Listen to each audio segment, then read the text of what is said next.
Welcome back to the talk tonight. Last week, Syracuse University campus there in the surrounding community was on high alert after a stabbing at Acropolis Pizza on Marshall Street, just outside Acropolis. Shortly after, the city joined forces with federal prosecutors in an initiative to stomp out gangs in the area. Onondaga County District Attorney Bill Fitzpatrick is back with us to talk more about that tonight. You know, I'm an alum of Syracuse University. I found it quite unusual to hear that there were gangs that were, around the perimeters of campus. Were you surprised? No, not surprised. In 2008, the number of on-campus robberies by Syracuse, some of Syracuse's wonder kids, was pretty much zero. And then it began to escalate geometrically. It went to 4, then to 8, 16, and we're at a pace to, increase over 16 this year. That's very disturbing to me because of the economic engine that Syracuse University is. If we have to make sure that that area of the city is safe. Now, all areas of the city have to be safe, but that area of the city, if parents start getting the idea that it's not safe to send your kid to Syracuse University, university is going to suffer, enrollment is going to suffer, and that's going to affect everybody. That's a major trickle down after that. What changed after 2008, or what needs to be done now to address this differently? I don't know.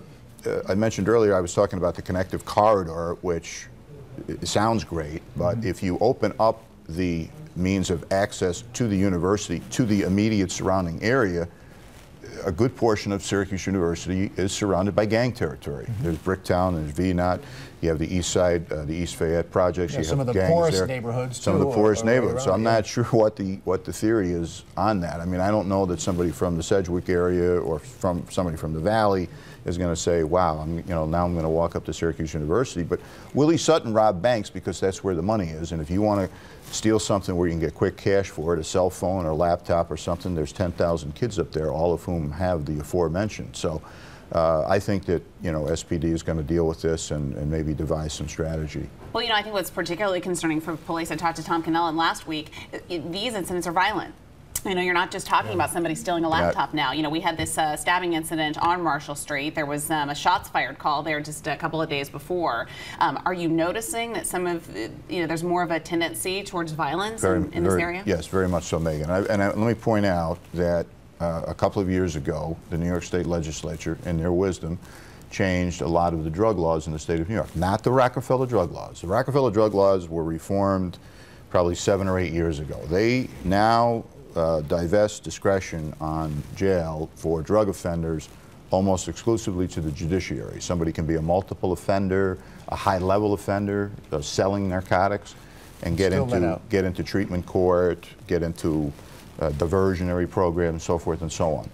I predicted then, as did my 61 other elected colleagues throughout the state, that that would result in increased crime in the state of New York. That is exactly what has happened, and no one has connected the dots. What about this idea, the Syracuse truce money, that about $300,000 federal dollars, the mayor and the police chief and the U.S. attorney were out saying, is that going to work? Is that going to make a difference?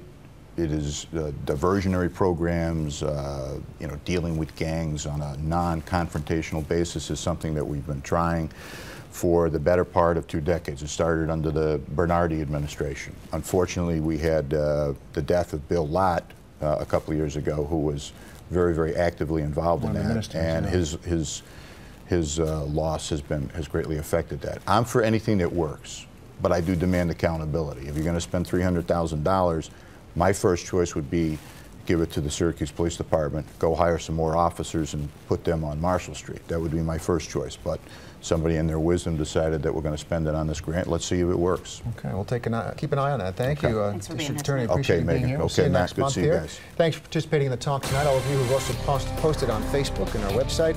Join the conversation anytime by going to our Facebook page or CNYCentral.com.